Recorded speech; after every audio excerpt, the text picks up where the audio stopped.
भारतीय राज्य व्यवस्था, पॉलिटी,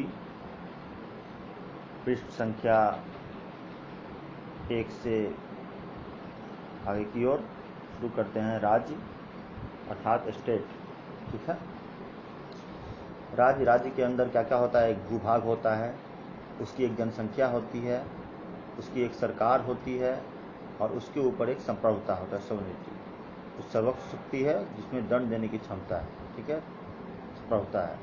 जनसंख्या के अंदर एक समाज है।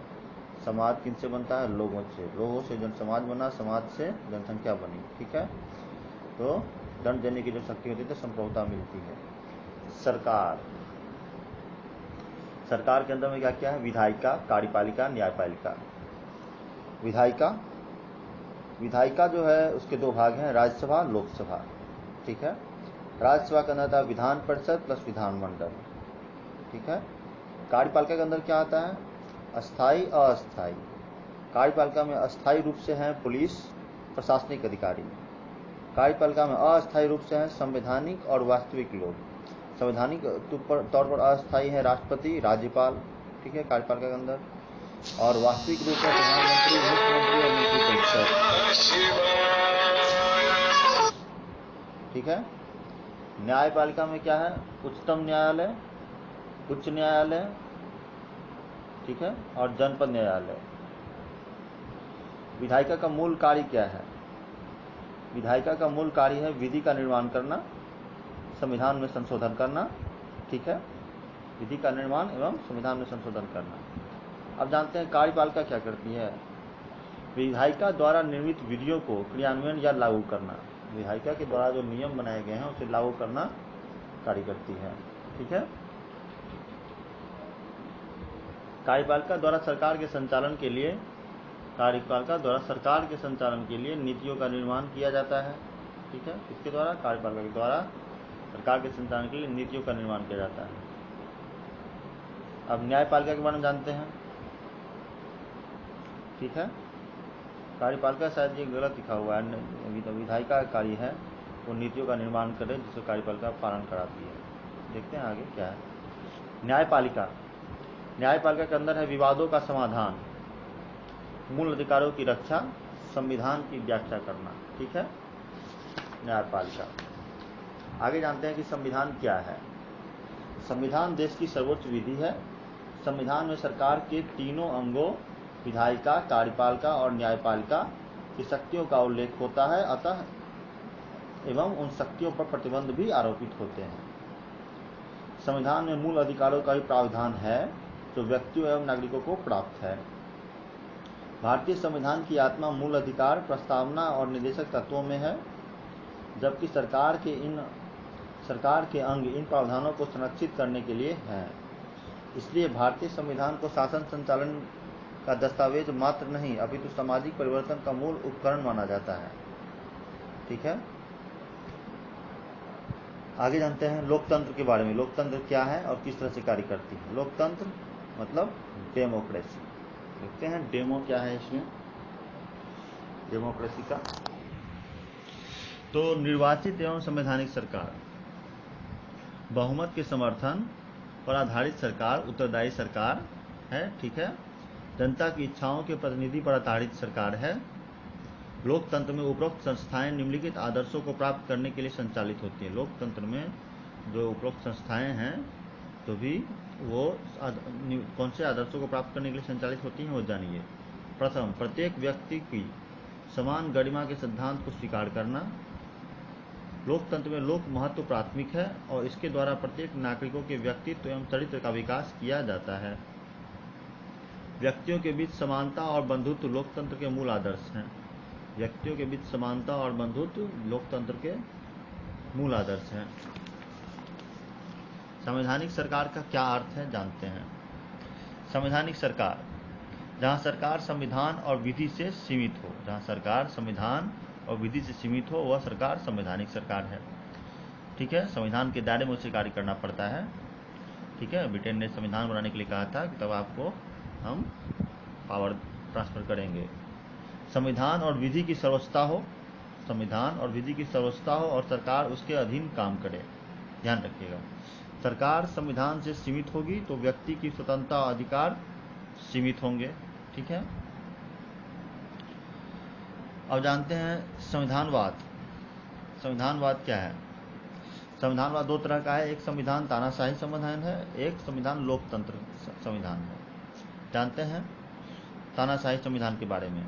व्यक्ति का शासन होता है, शासक सर्वोच्च होता है, शासक असीमित होता है, सरकार निरंकुश होती है। ठीक है। संविधान जब लोकतांत्रिक हो तब क्या होता है? विधि का शासन होता है, विधायिका होती है, विधि का शासन होता है। संविधान की सर्वोच्चता होता है। ठीक है, संविधान सर्वोच्च है। ठीक है, संविधि है।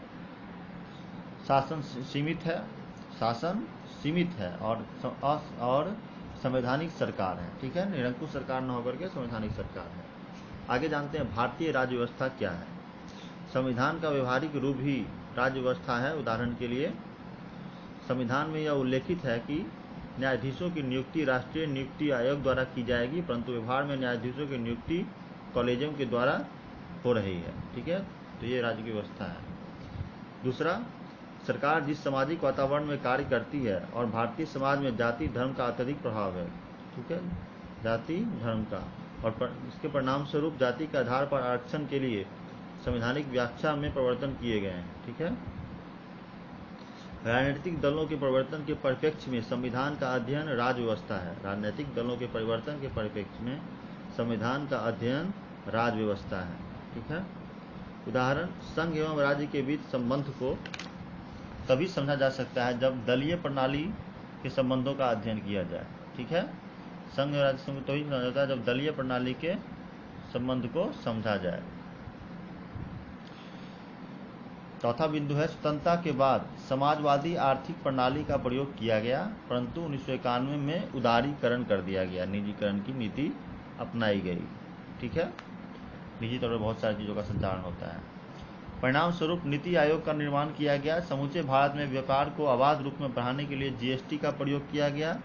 ठीक है, ध्यान रखिए, जीएसटी का प्रयोग किया गया, नीति आयोग का प्रयोग निर्माण किया गया।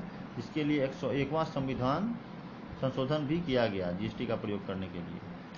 तो संविधान के ऊपर समाज, और समाज के जो चारों तरफ हैं वो है जैसे कि अलग अलग राजनीतिक दल समाज पर हावी हैं। Samajwadi party, BSP, BJP, Congress, RJD, JDU, AIADMK, बहुत सारे, और उसके चारों तरफ है आर्थिक प्रणाली।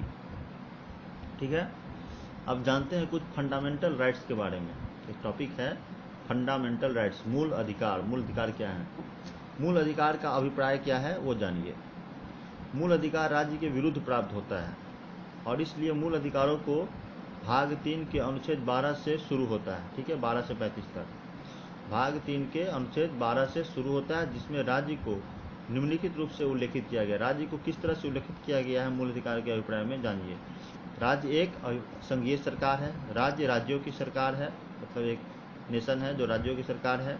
स्थानीय शासन है। ठीक है, राज्य की अनेक एजेंसी या उपकरण को भी राज्य के दायरे में शामिल किया गया है, जैसे AIIMS, DU university, BHU, BSNL, air India. ठीक है, यह बिंदु ध्यान देने योग्य है कि 1991 के उदारीकरण के बाद राज्य के कार्य सीमित हो रहे हैं और शिक्षा व्यवस्था, शिक्षा, स्वास्थ्य, संचार, बैंकिंग जैसे क्षेत्रों में निजी क्षेत्रों का प्रभावी प्रवेश हो चुका है। इसलिए व्यक्तियों का अधिकार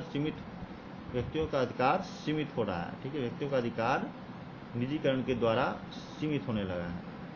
इसलिए यह मांग की जा रही है कि निजी कंपनियों को जो सार्वजनिक सेवाएं उपलब्ध करा रही हैं, इस तरह की मांग की जा रही है कि निजी कंपनियां जो सार्वजनिक सेवा करा रही हैं उन्हें भी राज्य दायरे में शामिल किया जाए। ठीक है, ध्यान रखिएगा, राज्य के दायरे में शामिल कर दिया जाए। संविधान सर्वोच्च विधि है, जानते हैं आप। संसद द्वारा जो विधियां हैं वो सांविधिक हैं, संविधान के अधीन है, लेकिन कानून बन चुकी हैं, सांविधिक हैं। विधानसभाओं कैसे कैसे हैं? विधानसभा है जैसे उत्तर प्रदेश में है, मध्य प्रदेश में है, ठीक है, राजस्थान में है, बिहार में है। उसके अलावा 1860 में 1860, ठीक है, 1857 में तक कंपनी के द्वारा राज किया गया। उसके बाद डायरेक्ट ब्रिटिश गवर्नमेंट के तौर पर राज किया गया 1857। उसके 3 साल बाद इंडियन पेनल कोड बनाया गया, जिससे आपराधिक विधियां तय होती हैं। ठीक है, 1860 में आईपीसी, आपराधिक विधियां। अब आगे हम लोग शुरू करते हैं इससे कुछ जुड़ी हुई बातें। यदि राज्य के द्वारा निर्मित विधि से मूल अधिकारों को छीनने का प्रयास किया जाए, मूल अधिकारों को छीनने का अथवा सीमित करने का प्रयास किया जाए तो इसे असंवैधानिक घोषित कर दिया जाएगा अनुच्छेद 13 के 2 में। ठीक है, अनुच्छेद 13 के 2 में याद रखिएगा। ठीक है, इसे असंवैधानिक घोषित कर दिया जाएगा। मूल अधिकारों के उल्लंघन के बाद व्यक्ति को सीधे सुप्रीम कोर्ट में प्रवेश का अधिकार है अनुच्छेद 32 के तहत। इसलिए अनुच्छेद 32 में प्रदान किए गए अधिकार को संवैधानिक उपचारों का अधिकार कहा जाता है। ठीक है, हालांकि हाईकोर्ट में 226 अनुच्छेद है जिसे अब जानते हैं जिसे डॉक्टर अम्बेडकर के द्वारा संविधान का हृदय और आत्मा कहा गया है। ठीक है, अनुच्छेद 32 को संविधान का हृदय और आत्मा कहा गया है। ठीक है, संवैधानिक उपचार करता है ये, क्योंकि यह एक अधिकार भी है और अन्य अधिकारों को प्रदान करने का एक साधन और या माध्यम भी है। यदि किसी संविधान निर्माण से पूर्व संवैधानिक विधियां मूल अधिकार के विरुद्ध हैं, पूर्व संवैधानिक विधियां यदि जो है संविधान निर्माण से पूर्व मूल अधिकार के विरुद्ध हैं तो पूर्व संवैधानिक विधियां मूल अधिकारों के द्वारा आच्छादित हो जाएंगी। ठीक है, आच्छादित हो जाएंगी, ध्यान रखिएगा। बंदी प्रत्यक्षीकरण, हैबियस कॉर्पस। बंदी प्रत्यक्षीकरण एक टॉपिक है, इसके बारे में जानते हैं। बंदी प्रत्यक्षीकरण का शाब्दिक अर्थ है अपना शरीर प्राप्त करना। ठीक है, बंदी जो है वो अपने आप को प्राप्त करे, वो सामने में आता है। ठीक है, बंदी प्रत्यक्षीकरण का शाब्दिक अर्थ है अपना शरीर प्राप्त करना। इसके द्वारा उच्चतम न्यायालय हिरासत में लिए गए व्यक्ति की वैधानिकता की जांच करता है कि ये हिरासत में लेने योग्य है या नहीं, और उन अवैधानिक रूप में बंद व्यक्तियों को रिहा करने का आदेश देता है। ठीक है, तो अपने आप को प्राप्त कर लेते हैं, हमारा शरीर आज़ाद हो जाता है। बंदी प्रत्यक्षीकरण का प्रयोग राज्य के विरुद्ध भी हो सकता है, ध्यान रखिएगा, और किसी निजी व्यक्ति के खिलाफ भी किया जा सकता है। यदि न्यायालय ने किसी व्यक्ति को दंडित कर दिया है तो उसके लिए बंदी प्रत्यक्षीकरण का प्रयोग नहीं हो सकता। ठीक है, यदि न्यायालय ने किसी को दंडित कर दिया, दंडित हो चुका है, तो उसे जेल में डाल दिया जाए तो उसे बंदी प्रत्यक्षीकरण नहीं होगा, का प्रयोग नहीं हो सकता। निवारक नजरबंदी में बंदी बनाए गए व्यक्तियों के लिए भी बंदी प्रत्यक्षीकरण का प्रयोग नहीं किया जा सकता। निवारक नजरबंदी में भी प्रत्यक्षीकरण का प्रयोग नहीं किया जा सकता। अब जानते हैं मैंडेमस, परमादेश। परमादेश मतलब मैंडेमस के बारे में। परमादेश शब्द का अभिप्राय है एक उच्चतर अधिकारी के द्वारा अपने निम्नतर अधिकारी को आदेश प्रदान करना। ठीक है, परमादेश में जो ऊपर से आदेश है, परम आदेश देना। ठीक है, यह आदेश किसी सरकारी पद अथवा सार्वजनिक पद पर बैठे व्यक्तियों के लिए ही दिया जा सकता है। ठीक है, सरकारी पद या सार्वजनिक पद। निजी पद पर प्राइवेट कंपनी के विरुद्ध इसका प्रयोग नहीं किया जाएगा, ध्यान रखिएगा। पूछ सकता है निजी पद पर प्राइवेट कंपनी का उपयोग किया जाएगा, तो नहीं, उपयोग नहीं किया जाएगा।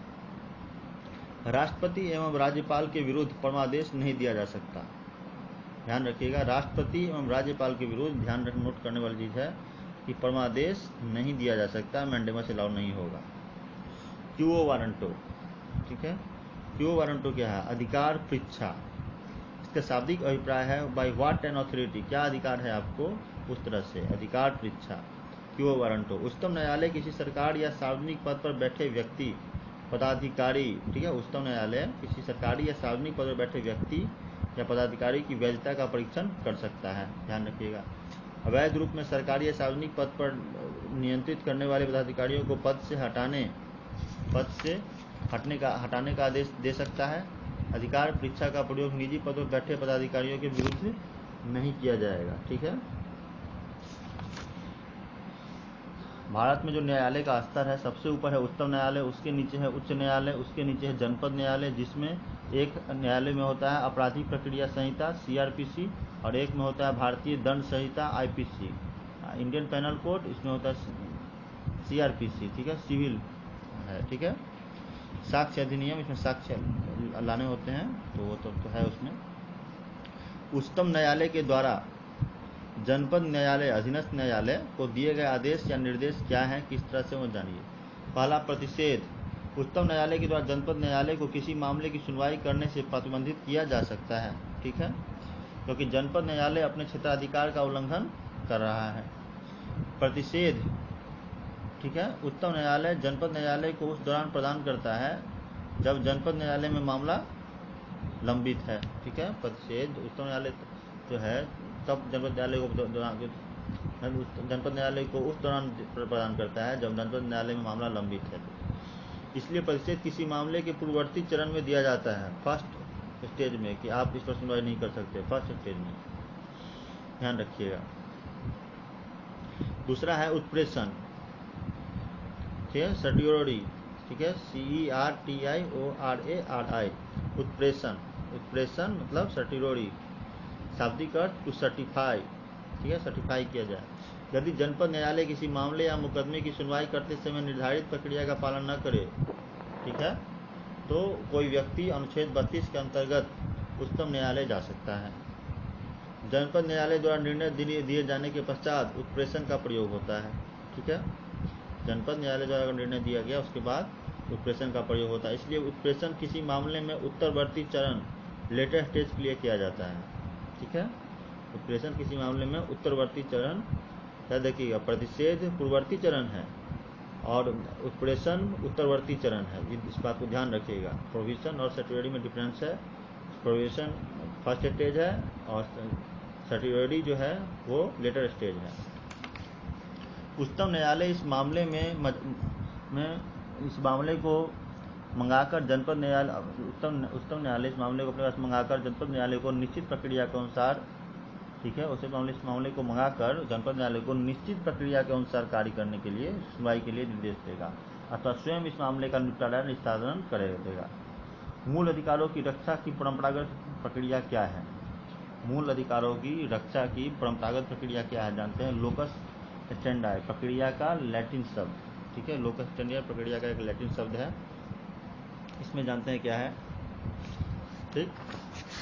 परंपरागत रूप में उच्चतम न्यायालय के द्वारा अधिकारों की रक्षा के लिए वादी प्रवादी प्रक्रिया, एडवर्सियल सिस्टम ऑफ जस्टिस का प्रयोग किया, जो ब्रिटिश न्याय प्रणाली पर आधारित है, ठीक है। एडवर्सियल सिस्टम ऑफ जस्टिस का प्रयोग किया जो ब्रिटिश न्याय प्रणाली पर आधारित है, जिसके अनुसार वह व्यक्ति उच्चतम न्यायालय में मूल अधिकारों की रक्षा के लिए जा सकता है जिसके मूल अधिकारों का उल्लंघन हुआ हो, ठीक है, जिसके मूल अधिकारों का उल्लंघन हुआ है वही जा सकता है।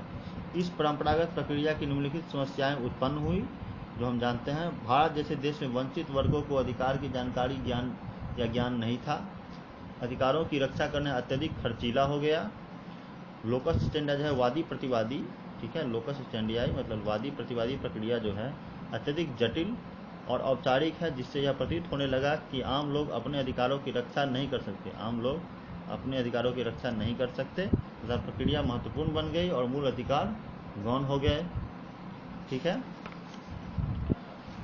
इसके आगे क्या हुआ कि मूल अधिकारों की रक्षा के लिए न्यायपालिका को प्रवर्तित किया गया। मूल अधिकारों की रक्षा के लिए न्यायपालिका की प्रवर्तित प्रक्रिया है, जानिए उसके बारे में। 1980 से 90 के दशक में उच्चतम न्यायालय ने वादी प्रतिवादी प्रक्रिया को प्रवर्तित करते हुए पहली बार उच्चतम न्यायालय ने किसी तीसरे व्यक्ति के समूह को अधिकारों की रक्षा के लिए उच्चतम न्यायालय के समक्ष आने और प्रवेश का अधिकार दे दिया, जिससे लोकप्रिय रूप में जनहित याचिका कहा जाता है या कहा गया, ठीक है। इसलिए जनहित याचिका को सामाजिक हित याचिका भी नाम दिया गया। सामाजिक हित याचिका जिसके द्वारा बच्चे, महिलाओं, जातियों, जनजातियों, अनुसूचित के अधिकारों की रक्षा का प्रयास किया गया। उच्चतम न्यायालय ने अधिकारों की रक्षा के लिए स्वतः संज्ञान जब लेते हैं तो उसको सुओ मोटो कहते हैं, सुओ मोटो अपनाया। इस प्रकार उच्चतम न्यायालय ने स्वतः संज्ञान के आधार पर कार्य करते हुए अधिकारों की रक्षा की और समाचार पत्र की रिपोर्टें अथवा पोस्ट कार्ड को भी याचिका मान लिया। समाचार पत्र हो या पोस्ट कार्ड हो, उसको भी याचिका मान लिया। अतः उच्चतम न्यायालय ने मूल अधिकारों की रक्षा के लिए प्रक्रियाओं को लचीला बना दिया, प्रक्रिया लचीला हो गया तथा मूल अधिकारों का व्यापक विस्तार किया, क्योंकि उच्चतम न्यायालय ही मूल अधिकारों की संरक्षक है। आगे हम अगले वीडियो क्लिप में देखेंगे क्या कुछ है, कैसे है, ठीक है। शुरू करेंगे हम लोग 1 से 17 तक पहुंच चुके हैं, फिर संख्या 1 से 17, आगे हम इससे आगे मूल अधिकारों के प्रकार से शुरू करेंगे, ठीक है। फिर संख्या 1 से 17 यहीं खत्म होता है।